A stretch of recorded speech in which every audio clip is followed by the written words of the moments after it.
일이 좀 많긴 한 것 같습니다. 네, 더 성과를 내도록 하겠습니다. 그 원화 국제화 뭐 이것도 관련이 있어 보이는데 MSCI 선진국 지수 편입 문제는 이번에는 안 됐잖아요. 네네. 근데 우리 국내 주식 시장이 꽤 불안정한데 이 사실은 너무 단기간에 정말 역사적으로 있을 수 없는 대폭등을 하다 보니까 이제 또 그게 안정화되려면 시간과 변동이 필요하지 않습니까? 네네.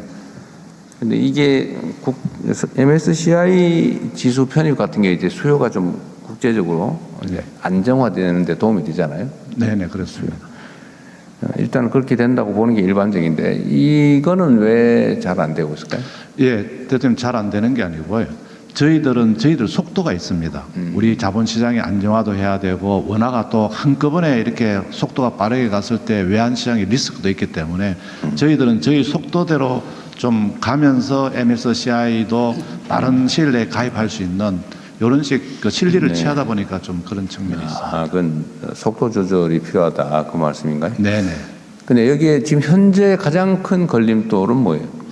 가장 큰 걸림돌은 몇 가지가 있습니다. 그 원화를 가장 큰 몇 가지 중에서 제일 큰 거. 제일 큰 게 원화를 24시간 자기들이 원화 한대로 계좌도 만들고 여기를 완전히 해달라고 하는데 이렇게 했을 때 우리 외환시장이 또 한꺼번에 준비가 안 된 상태에서 한꺼번에 노출됐을 때 또 오히려 역작용이 있을 수 있다고 하기 때문에 저희들은 내년 초까지는 좀 많은 제도 개선을 할 것 같습니다. 그래서 내년에 좀 적극적으로 하는 걸로. 그게 그런 근본적인 우려라면 시간이 지난다고 해결이 되나요? 저희들 스케줄로는 내년 초 되면은 상당한 대비책들을 만들어낼 수 있다. 대비책을 만들고 시스템도 만들 수 있습니다. 어쨌든 자본시장 정상화, 선진화, 이거는 매우 중요한 국가 정책이죠. 네.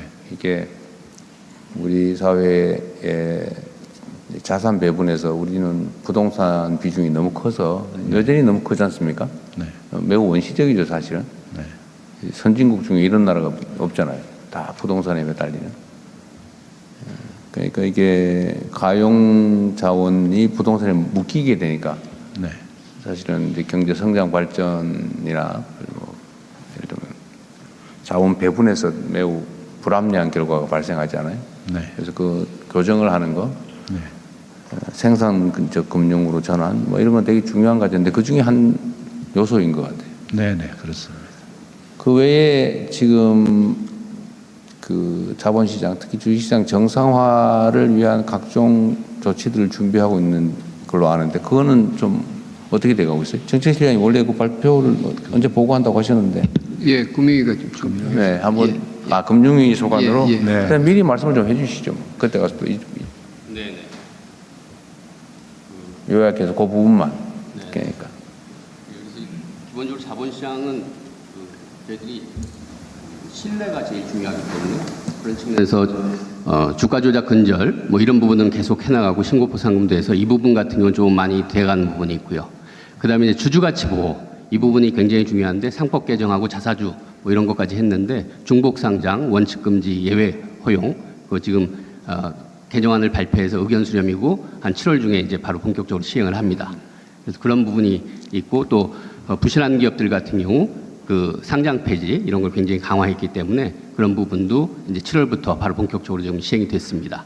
그다음에 이제 코스닥 시장 같은 경우는 이제 신뢰와 혁신 이 부분을 어떻게 같이 두 마리 토끼를 잡을 거냐 이 부분에 있어서는 진입 같은 경우는 저희들이 기술형 맞춤형 특례 상장을 확대해서 보다 혁신적인 기업들이 원활하게 들어오게 하고 그다음에 퇴출은 또 부실 기업을 신속하게 퇴출하고. 어쨌든 그 종합적인 대책을 지금 준비하고 있다고 제가 보고받았는데 좀 세부적인 내용은 따로 보고를 좀 해주시고요. 뭐 그건 어차피 또 국민들께 공개될 거니까. 입법 상황도 예를 든다면 전에 우리가 얘기했던 뭐 주가 누리기 방지법이나 이런 것들도 아직은 안 되고 있는 것 같아요. 국회 상황이. 네, 주가 누리기 방지법은 두 가지인데 한쪽에서는 상속증여세법에서 하는 방법이 있고요. 또 같은 건 저희들은 저PBR 의도적으로 낮추는 경우는 페널티를 어떻게 줄 건지 뭐 이 두 가지 측면에서 같이 가는 부분이 있습니다. 네, 그런데 그것도 준비된 것들은 해야 되는데 어쨌든 입법이 잘 안 되고 지연되고 있는 거잖아요. 네. 저는 그것도 어떻게든 협조를 얻어서 속도를 좀 내도록 하십시오. 그다음에 국민참여단에서 또 추가로 의견 내실 분 있으면 하십시오. 네. 네, 저쪽 가급적이면 중요한 것 중심으로 이게 뭐 국정에 관한 거라서 정말로 엄청나게 분량이 많거든요. 하자면 끝이 없으니까 핵심적인 중요한 것 중심으로. 네, 발언 기회 감사드립니다. 그 국민참여단의 김성민입니다. 저는 그 자본시장 말씀이 나와서 좀 말씀을 드리려고 하는데요. 저 상장 회사는 상장을 통해서 운용 자금을 조달할 수 있고 또 사업 그 인지도 향상을 통해 사업의 다각화와 내실화를 조금 다질 수 있습니다. 그리고 이 상장 회사라는 옷을 입었으면 이 상장 회사에 맞게끔 조금 주주 이해관계자가 생기므로 그 주주 이해관계자의 의견을 듣고 또 소통을 할 필요가 있습니다. 근데 사실 제가 매년 투자를 하고 주주총회를 매년 열심히 가는데 사실 이런 주주총회 현장에 가서 이야기를 하면 이런 이야기는 좀 소수일 뿐이고 많이 묻히는 경우가 많습니다. 최근에 이제 정부가 이제 상법 개정 그리고 아까 말씀하신 주가 누르기 방지법 추진 계획 이런 부분을 내놓으면서 좀 많이 분위기가 달라졌다고 생각은 하지만 실제 올해 현장의 주주총회를 가보면 사실 별반 달라진 건 없습니다. 사실상 현장에서는요. 그래서 이게 상장회사의 옷을 입었으면 상장회사의 옷에 입은 그 책임만큼 조금 주주 가치도 좀 제고하면서 좀 할 수 있는 방향으로 정책을 조금 계속 빨리 추진을 해주시고 조금 자본시장이 질적으로 조금 성장할 수 있게끔 네. 좀 많은 그 도움을 좀 부탁드립니다. 네. 감사합니다. 어쨌든 주총이나 이게 형식적으로 운영된다. 내가 현장에서 들은 얘기도 주총을 했는데 주총의 표결 결과를 즉시 발표하는 게 아니고 발표 안 하고 한참 동안 가지고 있다가 현장에서의 결정과 다르게 발표를 한 다음에 주총 결의 무효 확인 소송해라 뭐 이렇게 나오는 경우가 있다고 하더라고요. 그런 얘기하는 거죠 지금. 네. 이제 그것도 사실 있을 수 없는 얘기인데 그런 부분에 대해서도 감독을 잘 해야 될 것 같아요. 실제로 그 황당한 일을 벌이는 경우가 있다고 하더라고요. 분명히 표결에서 졌는데 결과 발표는 반대로 해놓고 난 다음에 소송하라고. 그럼 그때까지는 유지할 수 있으니까.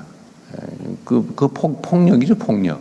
있을 수 없는 일인데 21세기 대한민국에서 벌어질 수 없는. 특히 이재명 정부에서 그런 일이 계속된다는 건 있을 수 없는 일이죠. 잘 감독하기 바랍니다. 또 있으면 한 분 정도 우리 여성분 한 분, 네. 남성들만 해가지고 여성한테 기회를 드리도록 하십시오. 감사합니다. 아 여성이 두 분이었군요. 네, 네.